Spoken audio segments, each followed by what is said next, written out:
Hi, I'm David Levine. I'm co-chairman of Science Writers in New York.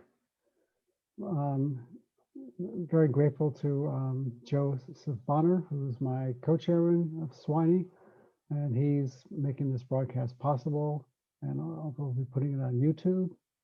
My guest tonight is Sherry Turkle, and Sherry, you can turn your camera on now. Sherry is the Abbey Rockefeller Mosé Professor of the Social Studies of Science and Technology. I'm going to skip the right at MIT, and because that will take our whole time. I'm the founding director of the MIT Initiative on Technology and Self. She received a joint doctorate in sociology and personality psychology from Harvard University. She's also a licensed clinical psychologist. She writes on the subjective side of people's relationships with technology, especially computers. She's also an expert on culture and therapy, mobile technology, social networking, and sociable robotics. And the reason she's here today is that she just published this book. Last week it came out. And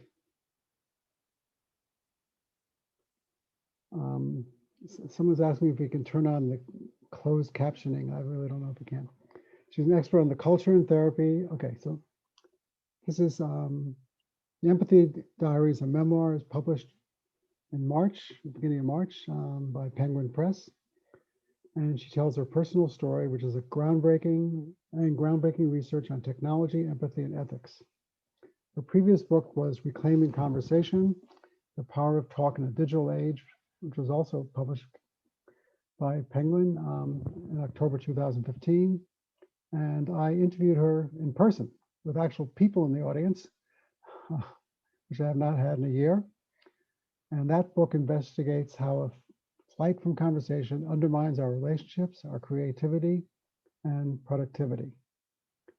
So this is a biography, autobiography, and he said some interesting things, I thought. So I wrote them, and I took a lot of notes, but he talked about, this book gave me a new appreciation of my mother's complexity. And also, you realize that your father never sought you out. So why don't you tell us about your mom and dad, so for people who have not read the book yet? Well, they had a complicated, first of all, hello, everybody. It's odd always to meet people this way, but and not in a room, but it's delightful to make this connection with people who want to hear about my work. And this work is a departure because I'm talking about my parents, which I've certainly never done before. And I have many parents, many sets, and my biological mother and father met after the war. And my father was a chemist. And I think my mother, who had gone to Brooklyn College and majored in Spanish and was kind of from a simple background, to marry this guy who had a master's in chemistry was very exciting. She saw it as a sort of stepway to bigger things for her. And very quickly they had me. But after a year, my mother left. And I had no idea why. And but not just did she leave and move back with her parents and her sister, who was not married and lived with her parents. So we moved back. Essentially, we were 5 people in a 1-bedroom apartment. My grandmother and grandfather in the bedroom, me on a cot between them, my mother and her sister, my Aunt Mildred, on a fold out in the living room. Not only did my mother leave my father, whose name was Charles Zimmerman, but I wasn't allowed to say his name because my mother did not want it known that she had been divorced. And she didn't want me to know my father or speak his name or even have his name. And so when she remarried to a man named Milton Turkle, even though he didn't adopt me until I was much, much older, way into my late teens, I had to pretend that my name was Sherry Turkle, even if that wasn't the case. I had to hide my school papers on which the name Sherry Zimmerman was written. so that no one would know, so that my new stepsister and brother wouldn't know. And I could pretend to be a full Turkle, be a member of this new family she formed. So that's a kind of long introduction, but it sort of says it all about uh, the kind of regime of pretend that sets up the story of my life as I tell it in the book. And your husband was just a plain, simple guy. So it says you married a brilliant, larger than life, 2 decades old, and utterly faithless MIT mathematician named Seymour Papert. Yes. He flew airplanes, charmed your family, cooked beautiful meals, and was forever dragging computer cables around and talking about artificial intelligence, Demon to the Night with Marvin Minsky. So he was not a simple, this is not a simple story either. No, Okay. I think there are a lot of questions about, I mean, I fell madly in love when I was about 26 with a colleague at MIT whose name was Seymour Papert, and I was 26, he was 46. He was worldly and European, and I mean, I just was so in love with him. I was so in love with him that when he began showing some of the eccentricity that meant that we really shouldn't be married, I mean, really shouldn't be married. I was in psychoanalysis, and I began not telling my analyst about the things that were going on in our relationship, where I should have, kind of postponed the marriage until we worked them out. Things like, there's a funny incident in the book, funny, sad, poignant, where we're buying my engagement ring and he buys a charm for the bracelet of a former girlfriend, just because she collects charms. And I get hysterical, and he just insists that that's just a thing between them. It really means nothing. And I get hysterical, and I'm going to call off the wedding, and he calms me down. And I was so in love and wanted to marry this man that I basically, call off end my psychoanalysis and basically forge ahead, because I just don't want to not marry this gentleman. So it was, I think people who read the book will recognize a woman who does something very unwise, a young woman doing something very unwise, who still needs a lot of work to come into full maturity. I think part of the appeal of the book is that I'm honest, both about other people and their behavior towards me, but I show the traces of the way in which I was brought up, which was to essentially not have a father and be chasing all my life after this father who sort of never showed up for me. I think that left its mark. Okay. So for the audience, if you have questions, please put them in the Q&A box. Don't put them in the chat box, and I will get to them. So why don't we talk about your career? So you became a psychoanalyst. You went to Harvard, and somehow you ended up at MIT, which I don't really think about, for people who are, clinical psychologists, and also you had books published. You were well known. Ms. Magazine called you a Person of the Year, and yet you couldn't get tenure. So why don't you talk about that a little bit? How about that story? Yeah. Well, I went to MIT originally just for a year, because I had finished, I've been writing a book about Jacques Lacan. And as things in life are quite, there's an unconscious and things are overdetermined. And Jacques Lacan's big theory was about how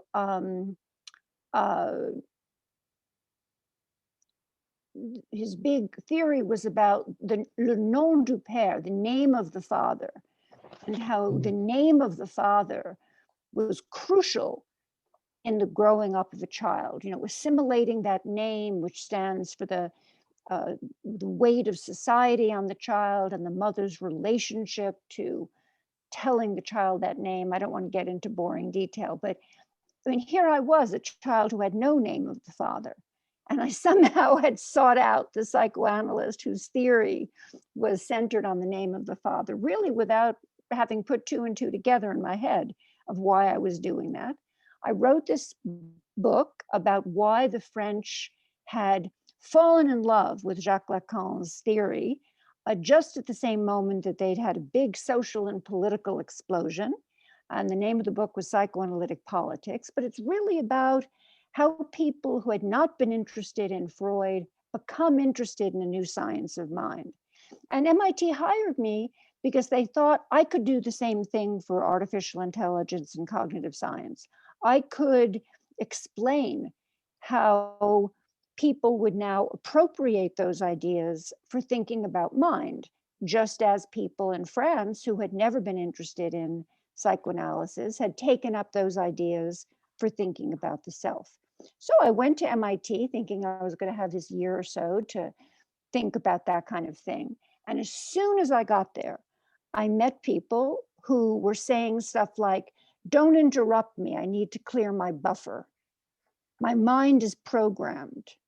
And I began to see how people were, this was in 1976, I began to see how people were using computation and the idea of program really to think very personally about their own mind as mechanism. And I just fell in love with that question. How were we going to think differently about our minds? How was the computer going to change not just what we do, but who we are? I just fell in love with that question. And when I told my colleagues I was going to study it, I called it an intimate machine. I called it computer as Rorschach. I called it an evocative object.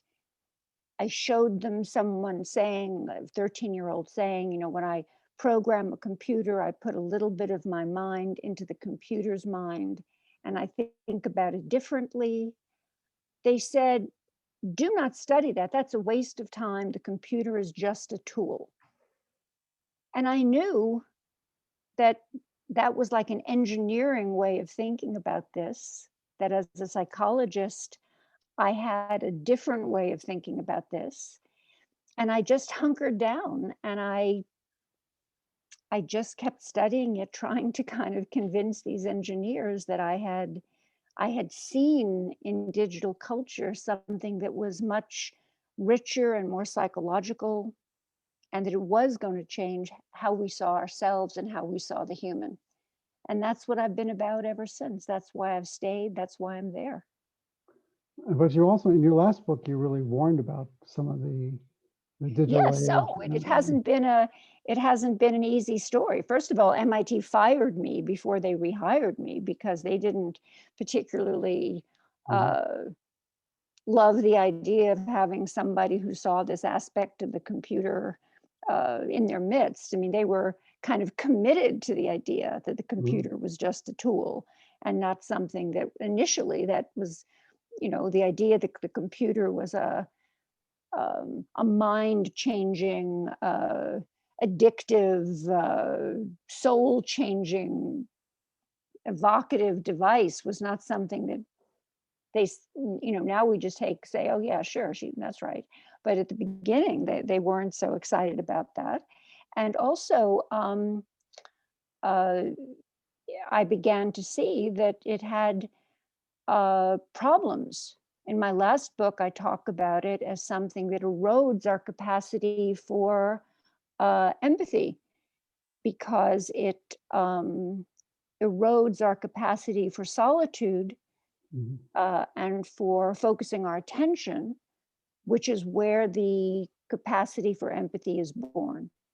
And I think certainly that people who don't want to take a more complicated look at what's going on in digital culture don't necessarily want to hear that. but it's true. Well, I started getting scared by computers when I saw the movie 2001, where the HAL locks them in there and sets out to kill the two astronauts. So talking about films, tell me about Bambi versus Tron. And Well, right. okay, See, I think the threat from the computer is much less that there's going to be a mega computer that's going to, lock us up, and much more that we're going to um, begin to give computers roles that really are human roles. Um, will every day I'm called for comment about some new chatbot that's serving as a psychotherapist, that's serving as a teacher, where really, in my view, the computer that doesn't have a body, that's never had a mother, that doesn't, I mean, that doesn't know what loneliness is, that doesn't know what fear of dying is. I mean, look at all of us. We're lonely, we're locked up, we're fear of getting COVID, we're afraid for our children. Why would we want to talk to a machine about this? I mean, these things, this has to do with fear of being a person who will have to say goodbye to your grandmother on a screen. Why would a computer be a person you could talk to about that anxiety? And yet we are open, it would seem, to having those kinds of conversations with computers. And the moment you're talking about Bambi is a moment when I'm talking relevant to this point, um, is a moment when I'm talking with the great AI scientist Marvin Minsky about uh, the movie Tron, where the mind is depicted as a society of programs. So he loves this movie, and we're standing outside the movie theater, and I forget it was the premiere or just like right after the premiere. We're surrounded by his adoring students, and he's talking about the movie, and he says, I love this movie. I love this movie because it just is like my book, The Society of Mind. And in the future, no children should be allowed to watch Bambi. They should only be allowed to watch movies like this. And I want to say, well, he actually said this, that Bambi makes people think death matters. yes, well, that was in my answer to him. I say, Yeah, why? yeah, Why? yeah. And he says, Bambi makes people think death matters. And in the future, we'll be immortal because we'll be a combination of people and machines, and the computers will kind of be taking care of us or whatever. And that's the kind of sensibility that I think I'm not all in on. So Okay. that's what MIT has kind of been for me. It's been a place where um, I represent an alternative way of thinking, where when I had a baby, I bought Bambi right away.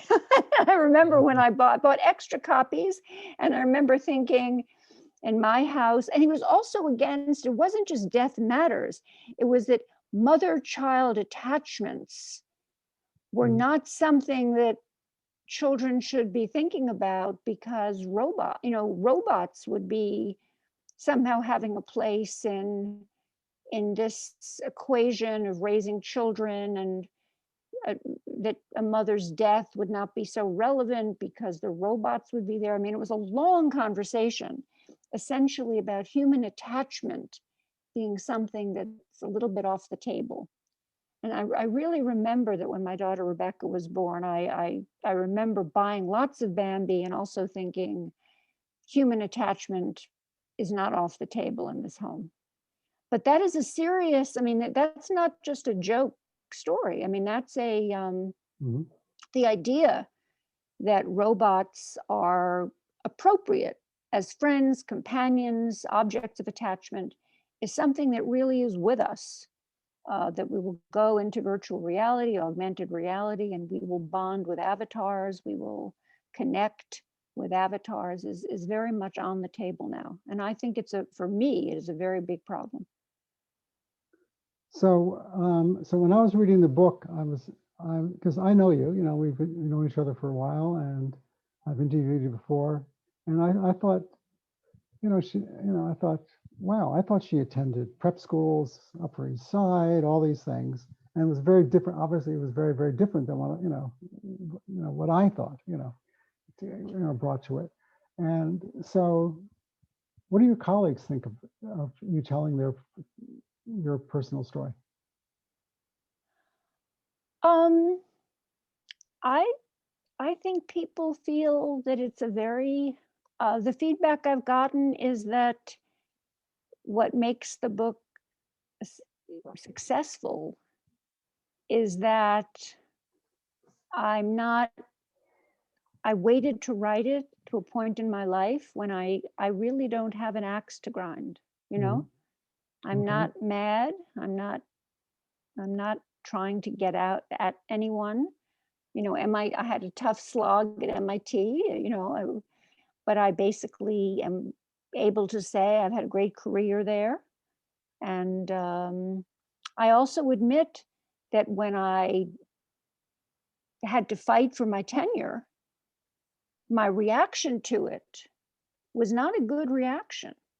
And I think it's something that makes the book resonate for many women and perhaps for many men, but I think particularly for many women who didn't get a promotion, fought for the promotion, and then when they got the promotion, sort of grabbed defeat out of the jaws of victory. Because when I got my promotion, instead of sort of stepping up and saying, okay, now I'd like to be a chairman of this and on a lot of committees and start a new thing and do this and do that, I sort of felt so ashamed of having had to fight for it, of not having been appreciated, that in a certain way I hid. And it was very hard to write that.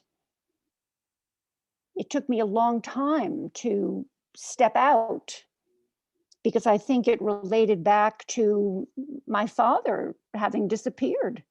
This Charles Zimmerman he disappeared. I didn't know why he disappeared until I found him again as a grown-up, as a nearly a 30-year-old woman.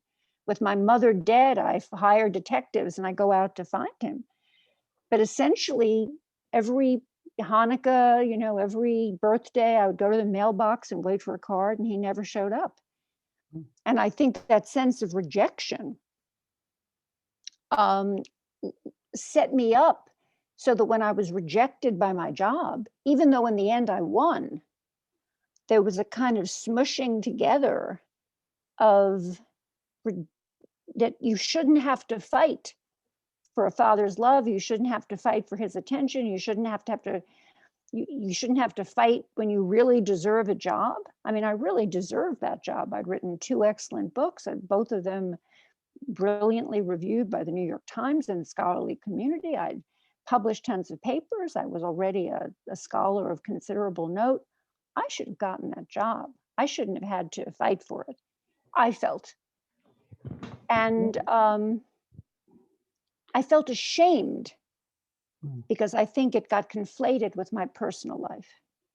And I No, mentor people now to say, if you get rejected in work, you have to set boundaries so that you don't let that rejection in work be tainted by rejections you've had in your personal life, so that you can say, I've been rejected in work and I've won my appeal, and now I'm gangbusters at work. In other words, not to take your personal life into your work situation. I've also learned sometimes that there's a cost to winning. You win a battle, but sometimes there's a cost in other ways. Yes, And you talk, and yes. you do address that. Yeah. Yeah, so I think it's an honest book. I think that's what my colleagues find in it, is that it's a book where uh, I I'm hard on myself. I tell the truth about my own reactions. I'm really not a heroic figure in this book. Okay. So tell us about the memory closet. Well, the memory closet was, you know, I was clearly the Nancy Drew of my own life because, Mhm. you know, what was this that I didn't have a last name? What was this that I didn't have a father? What was this regime of pretend that we, you know, that we were pretending I was something I wasn't? Just what was this? And I would go searching for clues. And my grandparents, that we were living with my grandparents, was very young. And I remember being around 3, and my grandparents hid all their old books and my mother's and my aunt's, like books from when they were in college and high school, in a closet above the kitchen table, a cupboard you'd call it, because it was above the table.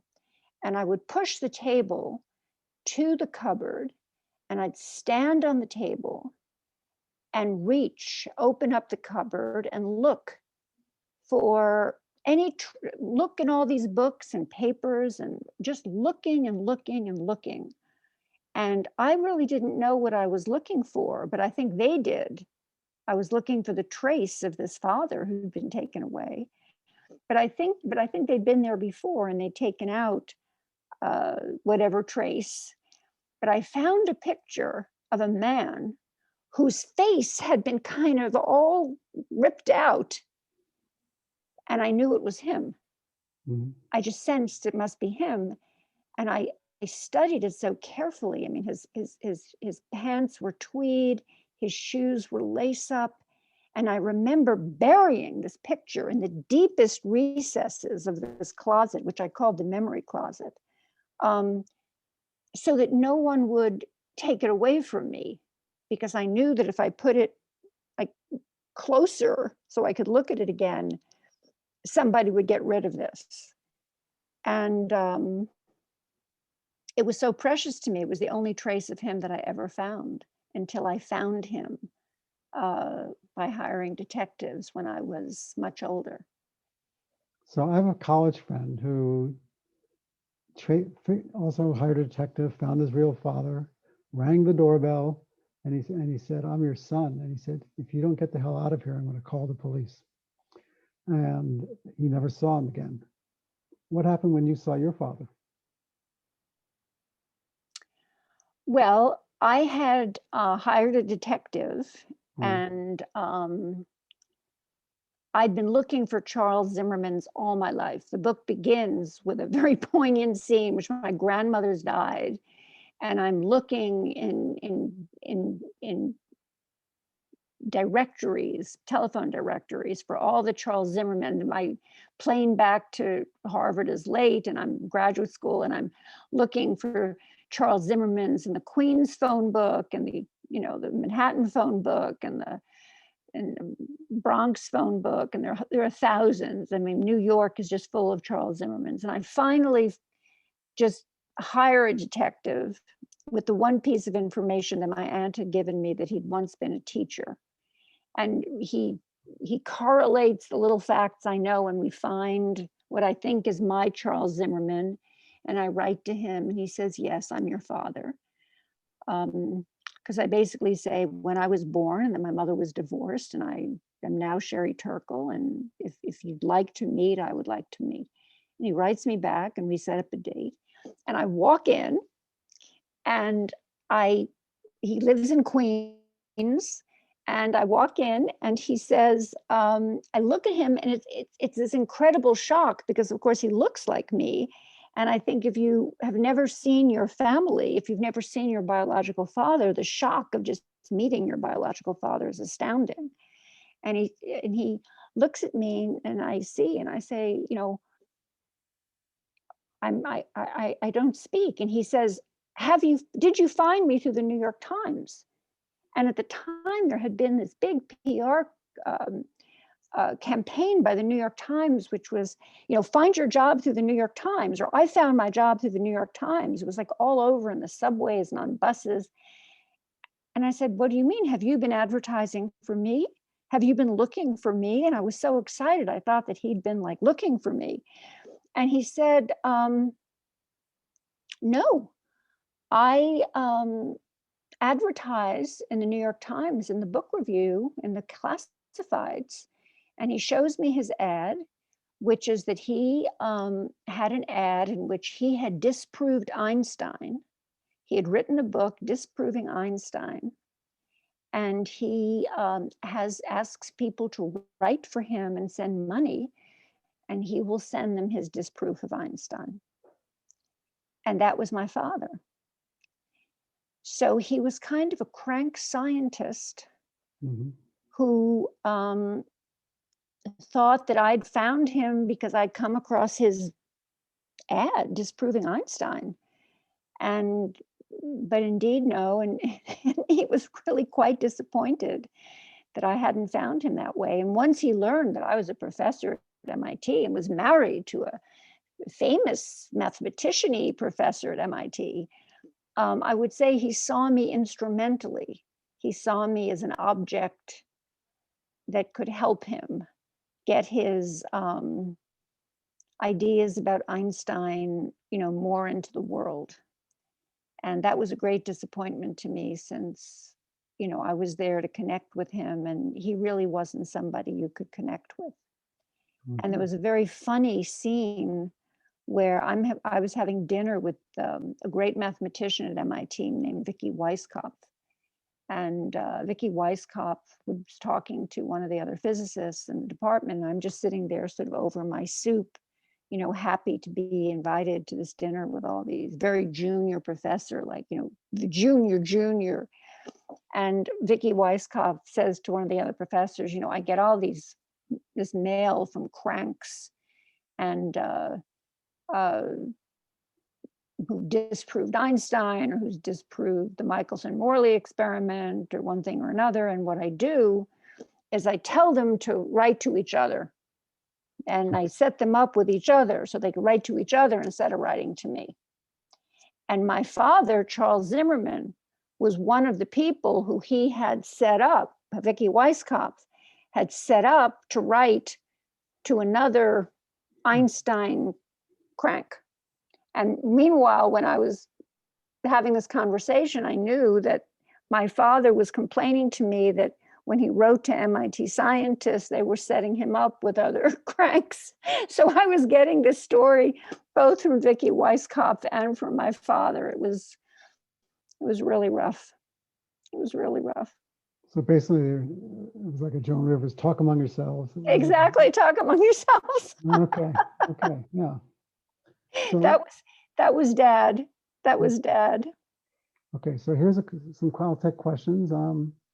Reading the backstory in your name, I now feel wrong calling you Turkle. I'm left wondering if you wish you could have chosen it says Borowitz name, or some Bonowitz. Bonowitz, or some other name. Well, there's a line in the book when I say about my mother, right, that she couldn't tolerate my being a Zimmerman. She wanted to force me into being a Turkle, and that was really hard because I had terrible conflicts with Milton Turkle. I mean, I should say that the Milton Turkle story does not end up well. In particular, when my mother died, he wanted me to drop out of Radcliffe, which she really, she didn't tell me that she had cancer in order to, so that I wouldn't drop out of, so that I would go to college, not stay in the city, but go away to college. Because if I'd known she had cancer, I would have stayed at home to be there with her for her last years. So she really made that sacrifice. So I would go away to college. And then when she died, Milton Turkle said, drop out of college and, don't go to college for a while, go, postpone it, or just, now it's for you to take care of your brother and sister. That's how it would have been done in the old country. And, leaving aside that we weren't in the old country, that wasn't what my mother would have wanted. And I end up dropping out of college and going to France, and my life sort of changes after that. But the important part of that story is I had conflicts with Milton Turkle, so I was never really quite a Turkle, although he did adopt me, and that is my name. And I make a comment in the book that I couldn't be a Zimmerman. The Turkle was very complicated, but she and we were Bonowitzes first before all that conflict began. And in a way, I I think that I I am sort of Sherry Bonowitz Turkle, although there's nothing legal about that, and I've never made any move to, to legalize that name. But I do feel that at heart, um, I am a Bonowitz. I am a Bonowitz. I have Bonowitz brains. I look like a Bonowitz. Uh, Okay. I grew up with Bonowitz love. Let me say that. I think that's the most important thing. This memoir is about Bonowitz love. So why do you call it the Empathy Diaries? Well, because I'm trying to link together my life and Mhm. my work. And in my life, I had to develop empathy as a survival skill to understand the people around me why they were doing this, we were living this regime of pretend. I was determined to not go crazy. I was determined to understand so that I wouldn't be drawn into this kind of crazy thing. And I needed to understand their problem. For me, empathy is putting yourself in someone else's place, putting yourself in someone else's problem, understanding their world, committing yourself to them. I had to do that to understand my situation, really from the early to survive and to be able to accept love from these people that wasn't toxic. And that skill, that commitment to empathy as a way to survive and understand and make commonality with people with whom you had a tremendous difference really is the theme of all of my work on technology. Because look, I'm saying, what's wrong with Marvin Minsky thinking that we shouldn't attach to our mothers? That's a lack of empathy for what a child needs, for what a child, that's a lack of empathy for what a human child needs. You know, what's wrong with people not being able to hear that I'm saying? People are saying that they're involved with their computer in a way that is humanly connected. No, no, no, it's just a tool, it's just a tool. Well, that's a lack of empathy for what people are really experiencing. So um, I'm, when people can't hear, when people aren't interested in my saying, look, when you're looking at your phone and you're having a conversation, the other person is feeling that you're not connecting to them in a way that's making them feel vulnerable and not willing to open up to you. It's an inhibitor of empathy. I mean, empathy is the grounding of my intellectual life. And I see that it was the the the leitmotif of my personal life as well. Having it, not having it, seeking it, trying to learn how to have it, practicing it. In college, I didn't really know how to connect with the people I was involved with, uh, learning how to be more empathic with them. So that's why. That's a long answer, but it is the heart of the matter. So did you write this book during the COVID pandemic, or was this written partially before and partially during? I started it before, but much of it was written during the COVID pandemic. So it has a lot of COVID pandemic emotion in it. Right. So let's talk about artificial intimacy. And I kind of know, because as soon as this interview is over, I turn it off. And I know there are, quite a few people listening in, but as soon as it's over, it's dead quiet. And you write a lot about artificial intimacy, that computers give us that. Zoom gives us that. And is that good or is it bad? I mean, some people have said to me, we're so lucky to be living now than in the 1950s, where you wouldn't have the internet, wouldn't have Netflix, you wouldn't have other things. Wouldn't be able to connect, see our grandparents at least on FaceTime or something.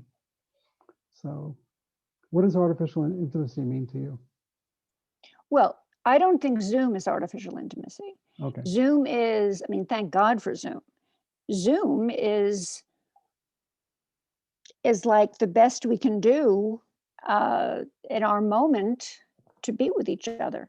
What I say about Zoom is two things. I say when I teach on Zoom, I have tried to become the best possible Zoom instructor that I possibly could be. I mean, there's not a passive aggressive bone in my body. I mean, I've tried to become the most super Zoom teacher that I can. I want my students to learn. I want them to be engaged. I mean, I do my very best. But I'll say this, that when you're on Zoom, I know that for my students to feel as though I'm making eye contact with them, and I'll try this with you now, I have to look at the little green light on my computer, which will give them the feeling that I'm making eye contact with them. And that means that to make eye contact, to give them the illusion of eye contact, Right. let's say during a class, Okay. I have to be looking at nothing. I have to be looking at a little green light. Okay. So that means I get to see no body language. I get to see no facial change in facial expression. I get to see no little flicker in the eye, no change in musculature, no change in body posture. I get to see nothing. All of this time I've been speaking, I've gotten to see nothing of that in your face. Okay. And yet, from the point of view of Zoom life, I look the most at you. Now I'm going to stop looking at you to actually look at you. Okay. And that is pretend. What I did was a performance of, now you're looking down, so you don't look like you're looking at me, but you're looking at me because you're looking at your monitor, you're looking at me. But from my point of view, it looks like you're looking at, something else. So I was actually looking at the questions that people had. So. Right. Well, okay. So, I mean, but the point is from the point of view of like empathic communication, Right. Let's be thankful we have this. Let's rejoice that we have this. But let's not get like, let's not get crazy about like what we got. This is like the best we have, given that we're in a pandemic and we have this technology that's easy to learn and that that's gotten us over, it's been a thing. Yeah. I'm in a book club with my daughter. We do it on Zoom. I look at her beautiful face. I adore her.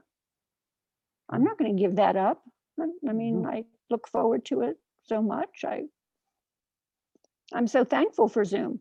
But let's just put it in perspective that it's better than nothing. And the thing with technology that I've said for so many years is that with technology, the thing that's better than something, little by little, gets taken as better than anything.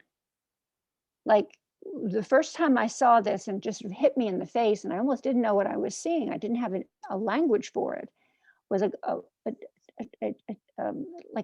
think he was like an 8-year-old, or maybe he was 13. I'm forgetting his age. He gave an aibo to his grandmother, and he said to me, this aibo was so great for my grandmother. She's allergic to dogs. It's better than nothing. And I said, cool, that's great. And then 3 months later, she still had the aibo, and I interviewed him again. And he said, this aibo is better than any pet because my grandfather died, and this aibo will never die. And so it's better. And with this aibo, she'll never have a loss. She'll never be sad. It's better than any dog. In other words, because it would never provoke the friction and the pain of a loss the way a dog would, it became better than anything that a living creature could ever provide. So technology goes from being better than nothing to being better than really anything that people can provide for each other. And I think that's the danger with Zoom. It's better than nothing during a pandemic, you bet. Let's be careful that we don't turn it Mhm. in education, in business, in psychotherapy, in all the areas of life, into something that's just better. And I think we're at a kind of turning point, because I'm starting to hear rumbles about the great online psychotherapy, and you can see patients all over the world, and the sessions are so, et cetera, yada yada. And I mean, great online education, I mean, great meetings that don't have to be in person. I think it's the moment to be discriminating about what we have, what it can do, what its limitations are. It's not the moment to be in love with our technology. That's really my position. Yeah, there's a series on TV called The Humans. I don't know if you saw it, William Hurt, but the robots turned out to be more popular than the human beings on the show as characters. So I always thought that was interesting. So here's some comments from other people. You are so far ahead of the curve. I bet that all other players who you feature in your book will long be forgotten a century or two from now. And 23rd century scholars will marvel that 20th to 21st century researchers didn't pay closer attention to your writing. So, question: if you were to name was that like the wind up? That was the Valentine and yes, the weird question. And yeah. that was like, but. Well, let's see. I don't know. If you were to name the unique field of which you are the founder, what would you call it? So that's a nice thing. Okay.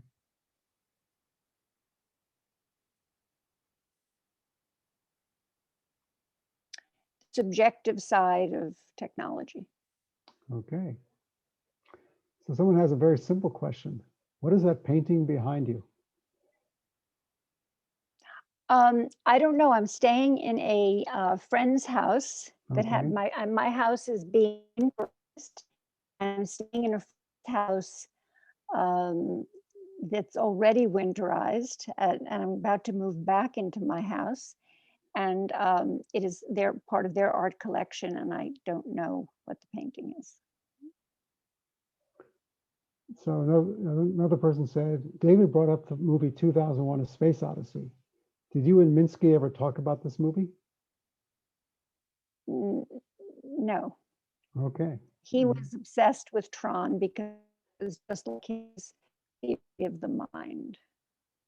So he had a theory of the mind. We didn't discuss 2001, no. I think Tron was Jeff Bridges was in that. I think so. Yes. My father worked for the space program, and he went with all the scientists to see 2001. They had a preview, and they didn't like it so much. But when the reviews came out that were rave reviews, they changed their mind and said, "Oh yeah, it was really good. Really great. I'm so glad we got to see it early." Okay. Oh, that's funny. That's funny. Do you believe that people's increasing reliance on computers to learn about the world has contributed to an increase in political extremism in the United States? Yes. I mean, but that's like, okay. Yes, definitely. Because the algorithm feeds you increasingly polarized information. Yes, Okay. I do. So do you believe Facebook is evil and caused all these problems? I think, well, I mean, I don't need to say Facebook is evil, but Facebook definitely has significant problems. And I think that one really, I think, the positive thing coming out of the pandemic is, Victor Turner used to talk about, this is something I discuss actually in an essay that's up this week on time.com. I talk about dépaysement, decountrifying, as something that the pandemic has done for us, which is that we've been able to pull ourselves out. We've been forced to be in a kind of liminal space, a sort of time out of time. And we have pulled ourselves out because this has been such a betwixt and between time. And we can see our country fresh, and we can see things we couldn't see before.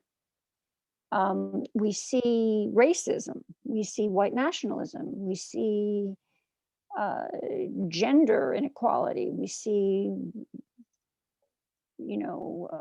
financial inequalities, we see white nationalism, we see what's happening to our democracy, we see voting things, and we have stepped out of the 4th of July parade in a way because of the pandemic, because we're just, we have decountrified. We are outside of our normal place, and the rules are broken.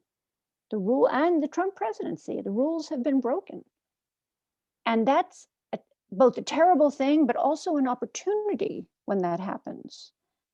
And I had that experience during May '68 in France, because when my mother died, I was thrust into, without meaning to go there. I mean, I didn't go to France to be in May '68, but I was thrust into this other time out of time, which had a similar shaking up.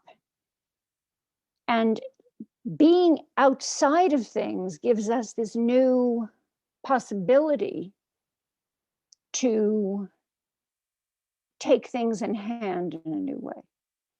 So I feel that Facebook, where everything seemed not good, but people could live with it,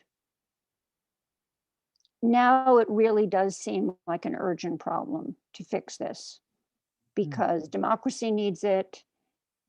Democracy, intimacy, privacy, I argue, are in a triangle that cannot be broken. And to have democracy, you need to have intimacy, you need to have privacy, you need to have intimacy, to have privacy, to have democracy. You need this circle. And Facebook is really jamming that circle. And people can see that now. Okay. All right. So you listed a number of ingredients to intimacy: body posture, facial expression, etc. I wonder if you have spent time with deaf or hard of hearing populations, or work with colleagues exploring the reaches of technology through the lens of people who use facial expressions syntactically and grammatically as language. You think there's something to generating a way to integrate what we know about gestural communications as something of an anti-technology? You can actually read these questions because it's hard for you to, you can. Hold on, is the question, I've spent a little bit of time with deaf populations. I don't know, Okay. I don't understand the question. I'm not sure I do either. Maybe Jess Walters, could you maybe clarify to us a little exactly what you want to ask? Okay, so I'll go to another question. A New York Times writer just wrote a column about how Zoom was as good as travel, and you can do interviews by Zoom instead of in person. He just wrote a thing about how Zoom is as good as travel. That's what she said. Yeah. Well, I mean, there's somebody who, in travel, there's serendipity, there's finding a little restaurant, there's finding a little street, there's meeting a little person. Yeah. I mean, I don't know why, honestly, when I look at something like that, I say, this is my problem. This is my problem. This is my problem. Okay. No, it's not as good as travel.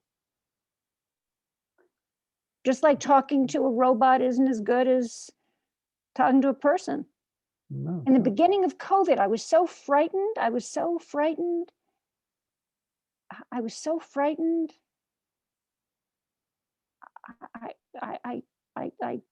really never, thank goodness, I'm knocking on wood for my grandmother. I mean, I'm healthy. I never really thought much about dying or in this way of dying. And I was anxious, and I talking to a robot I needed to talk to another mother. I was not ready to leave my daughter. I was not ready to, I was not ready to go for this. My mother passed away in September 2019, and my aunt said, "I'm glad your mother was not around to see this, because to have cancer and this, that would have been too much." But sometimes I say, I wish I could talk to my mother or father now about this, and I can't. So do you share in the book why your mother didn't want you to know your father? You do. So why didn't your mother want you to know? Why did your mother not Well, want I you to know your sort of, father? it's a dramatic part of the book. So it's like giving away at various points in interviews, Okay. people have gotten it out of me. But if you hadn't read the book yet, for the people who are watching, it's really a wonderful, the way I reveal it is pretty dramatic. So for the few Okay. people who haven't read the book, I'm gonna let them have the pleasure of learning. So But this, I'll say this, that when I learn, it reconciles me to her. okay. And it makes me, after her death, it reconciles me to her. Yeah, And you it's said a the wonderful thing. book gave me a new appreciation of my mother's complexity. Yes. Um, so, That she had saved me. mhm, And of course, with that, the regret that I had never thanked her, that when she died, I had still I'd still been angry at her. I'd still been okay, angry at her. And mhm. I was little ways it had come out. And I'm Okay. so sorry for that. So we have a clarification on the question about. So yes, you've worked with deaf colleagues. I'm curious if you've been inspired by the depth or breadth. Sorry, the depth or breadth of sign language, the concept of communicating with arguably pure emotion. So, have you given that much thought, or it's a tough Uh, question? yes, I remember when I read, the first time I thought about it was when I read Oliver Sacks's book on uh, the university. I'm forgetting the name of the university where they were going to sort of do away with the teaching of sign language in an effort to modernize and have people. I think Galado, maybe. Yeah, right. And he wrote about people, the call to arms that people needed to know sign language because of because of its culture and because of what it expressed, that it was its own culture and an expressive community. So absolutely. But I'm really struck by, how, you don't have to love or hate Zoom. You can say, I'm so grateful to Zoom because I can be with you tonight, Right. Yeah. and I'd rather be with you in person. Why can't I think both those things? I mean, why does technology turn itself into something where we need to take a vote? I mean, I'm so happy for Zoom because it is, and I'm here. But why has technology turned us into people who feel we need to take a vote? That's odd. I agree. Yeah. So, do you think that AR, I guess, is this artificial reality, will leave us more isolated and disconnected, or less? I am not, I'm a little, I'm not a, I think there are situations where artificial reality will have fantastic uses, but I don't think that, again, I don't think we need to say, oh my God, now we don't have to go to Tuscany. This is so cool, so cool. I mean, I think that, being able to simulate an operation 300 times before you do your first one, I am so for that. I am so for that.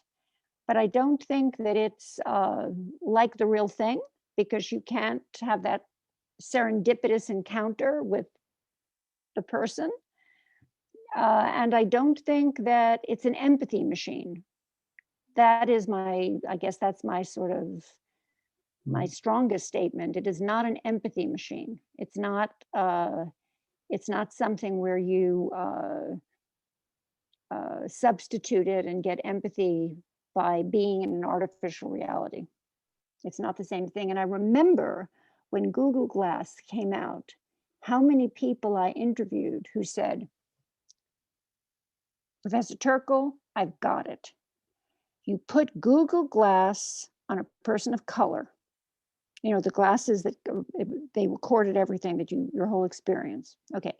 You put Google glasses on a person of color, you record their whole experience. Then you put them on a person not of color, and the person not of color can see how a person of color is responded to, like when they're walking down the street, and how people like cross away from them.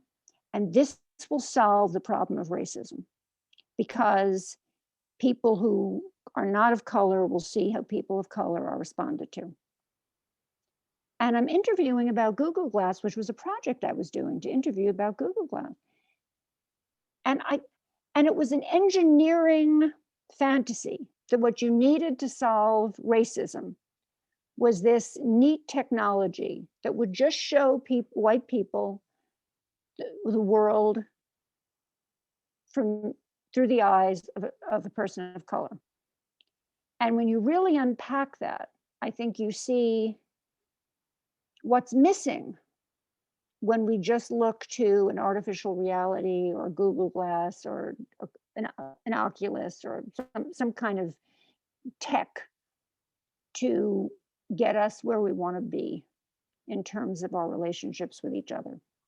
I remember on the news there was a story where one teacher had her students, she wanted them to understand older people, and she had her students wear braces or reduce their vision or hearing, and to give them empathy. And I was thinking, what, maybe when they're older, maybe they'll just go to, volunteer in a nursing home one day and see what it's really like. That would have been more interesting. So I have a question. Here's your book.